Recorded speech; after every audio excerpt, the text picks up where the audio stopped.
Welcome to our companion podcast on important family business matters, Family Business Briefs, with our AI hosts, Jen and Ted. The content in these episodes comes directly from Family Enterprise USA and can be found at familyenterpriseusa.com. As we all know, many issues like taxes, economic policies, and new legislation affecting family businesses are complex. So, with the assistance of AI and our AI hosts, Jen and Ted, this technology helps make sense of it all in a brief, clear, and lively discussion, and all in about 10 minutes. We hope you find the information presented here useful and entertaining. Now, let's listen in on this episode's important family business topic.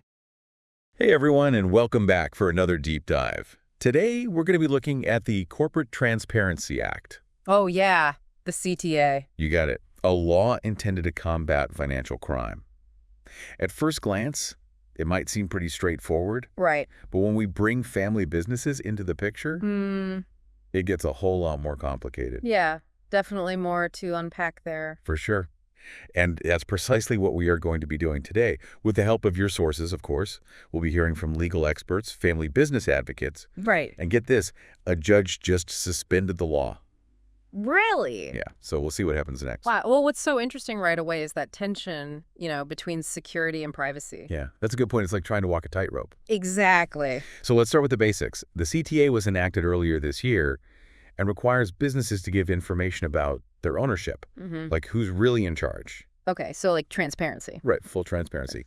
And the main goal of the CTA is to prevent things like money laundering and tax evasion. Those shady dealings. Yeah, exactly. But here's the catch.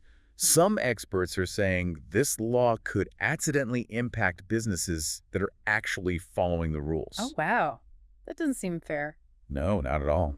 The concern is that the CTA is so broad, it could burden businesses that aren't even trying to do anything wrong. I see. So the businesses that are actually intentionally trying to break the law, those are who they're trying to catch? Yeah, that's the idea. But they're catching other people up in it too. Exactly. Imagine like a small family-owned business that's been around for generations. Like a bakery. Yes, a bakery. They've always been transparent, done everything by the book. Now they are suddenly facing all this paperwork. And potential penalties, too. Exactly. Yeah. It makes you wonder, how effective can a law be if it makes things harder for businesses that are already following the rules? It's a great point. And that's where Matt Brown comes in. He's a partner at a law firm, Brown and Stresa. Okay, so he's a legal expert. Yes, and he specializes in this area of the law. Yeah. And he is warning that a lot of family businesses and family offices, they might be totally surprised by these new reporting rules. Oh, so they're not prepared. No, not at all. And if they make even a small mistake, they could face penalties. And it's not just paperwork we are talking about. Oh, definitely not. Brown says there are civil and criminal penalties for not following the rules or giving wrong information. Like even if it was an accident. Right. Even an honest mistake could have some serious legal consequences. Wow. That's a lot to think about. It really is. Brown also mentioned that an estimated 30 million businesses are choosing to file CTA forms this year. Voluntarily? Yeah, voluntarily. Why would so many businesses choose to comply with a law that is so complex and could be so risky? That is a really good question. It seems a bit counterintuitive, right? Yeah, it does. Maybe it's because they feel obligated, like they want to cooperate. Or maybe they are afraid of what could happen if they don't. That's possible, too. It's definitely another layer of complexity. For sure. And now, just to add even another layer. Oh, no, what now? A judge just suspended the law. Oh, wow, what a twist. Yeah. Indefinitely, too. Wow. I know, right? We spoke with Pat Saldana. Oh, from Family Enterprise USA. Yes. She advocates for family businesses, and she is warning everyone that this suspension isn't permanent. Oh, so it could come back. Yeah, it could easily come back into effect at any time. So businesses really need to stay informed and be prepared. Stay alert. Exactly. Yeah. So Saldana makes a good point. Family businesses are in a tough spot right now because they don't know what's going to happen with this law. Right, they are in limbo. Yeah, and it shows how important it is to understand the details of the law, even though it's not active right now. Because who knows what's going to happen next. Exactly. So let's take a step back for a minute. Okay. And think about the bigger picture. The reasoning behind the CTA, the benefits that it's supposed to bring. Yeah, it's easy to get caught up in all the negative stuff. For sure. But we have to remember that this law was created to deal with a real problem, financial crime. Right, that's a serious issue. Exactly. And it's not just happening in the shadows, it's happening in broad daylight, and it's affecting economies and people's lives all over the world. So this isn't some small problem. No, it's a big problem, and it's something that needs to be addressed. Take money laundering, for example. Oh, yeah. It's a really complicated process where criminals are trying to make their dirty money look clean. Right, to make it seem like it came from legitimate sources. Yeah, exactly. And then they can use this money to fund all sorts of bad things. Terrorism, drug trafficking, human trafficking. Wow.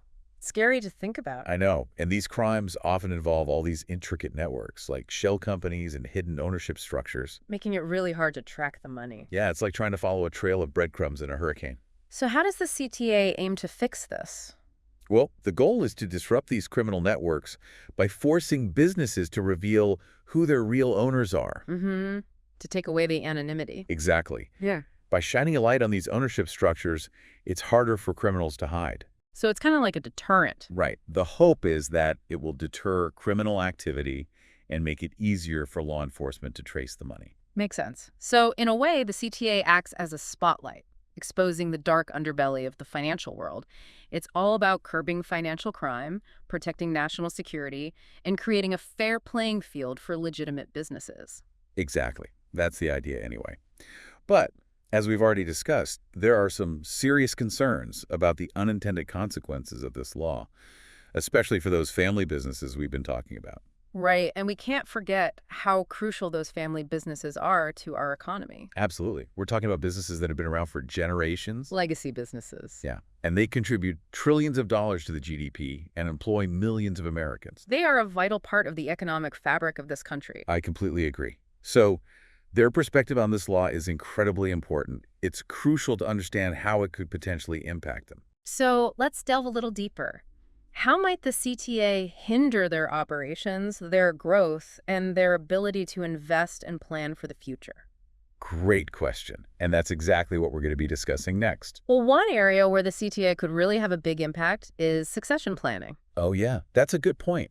Family businesses often have these really complex ownership structures with multiple generations holding shares or interests in the company. Exactly, and those details are usually kept private within the family. Right, it's a family matter. But under the CTA, all that information has to be reported to the government. So it's not private anymore. Right, and that raises some serious concerns about privacy and the possibility of that sensitive family data being misused. Yeah, it's almost like their entire financial history is suddenly open to public scrutiny. In a sense, it is, and that could make some families hesitant to pass their businesses down to the next generation. Which could disrupt the whole continuity of these businesses. Exactly. So, beyond succession planning, are there any other areas where family businesses might feel the impact?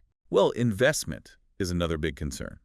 Family businesses often depend on networks of trusted investors. Right. Often family members or close friends. Yeah, people they know and trust. And disclosing all this detailed ownership information could make some of those investors pretty uneasy. I can see that. They might not want their personal information subject to government scrutiny. Exactly. And that could limit the family business's ability to raise capital or pursue new opportunities for growth. So even though the CTA has good intentions, it could actually hold back the very entrepreneurial spirit that drives so many of these family businesses. Absolutely. And it's not just about the money either. Right. There's also the emotional toll that this kind of scrutiny can have on families. Yeah, it's their legacies, their family history. Precisely.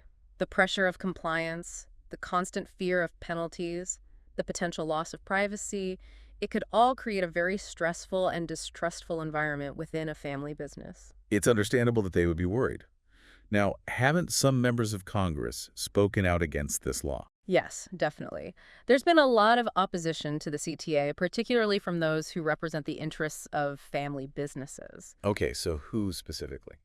Representative Greg Steube, a Republican from Florida, he's been very vocal. What's his take on it? His main argument is that the CTA is placing an unfair burden on small businesses, including family businesses. Okay, so he sees it as an overreach. Yeah, while at the same time, he thinks it fails to actually target the real criminals who are behind this financial crime. So he's saying it's not really achieving its intended goal. Exactly. He believes that the reporting requirements are way too broad, catching businesses that don't pose any real threat to national security. So it's like using a sledgehammer to crack a nut. Pretty much. He's advocating for a more focused approach, one that really zeroes in on the entities that are actively involved in illegal activities. So he wants a more balanced solution, something that addresses security concerns without stifling legitimate businesses. Right, exactly. And Stube is not alone in his opposition. Pat Soldano, who we mentioned earlier, also stresses the importance of protecting family businesses from excessive regulations. And I think her point about the importance of family businesses having a voice in this debate is crucial. She's urging owners to contact their representatives and express their concerns about the CTA.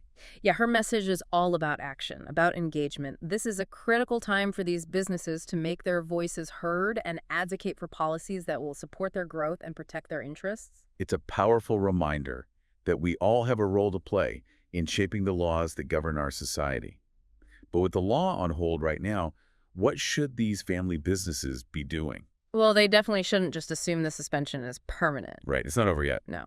So while they have this time, they should be using it wisely. They need to stay updated on any developments with the CTA. So keeping an eye on the news. Yeah, and they should get to know those reporting requirements. So they're ready if and when the law comes back. Exactly. This is a time to be proactive, review their ownership structures, make sure their records are accurate. Preparation is key. Absolutely. It's an opportunity to get ahead of potential challenges. And make sure they are in a strong position moving forward. Right. And I think this whole situation really brings up some essential questions about transparency, about privacy, about the balance of power in our society. It's true. It's bigger than just the CTA.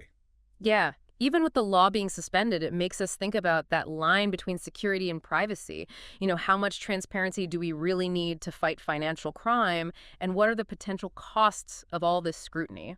Those are really important questions that go way beyond just family businesses. Absolutely. They touch on fundamental values and principles that shape our entire society. And it feels like those values are constantly shifting as technology changes and the world becomes more connected. Yeah, it's a moving target. So how do we find solutions that keep us safe without sacrificing our freedoms and our privacy? It's a constant challenge, and this isn't just a legal debate. It's a conversation that our entire society needs to have. Absolutely. We need to be thoughtful. We need to weigh the benefits and the risks of increased transparency. And we need to think about the impact this will have on individuals, families, businesses.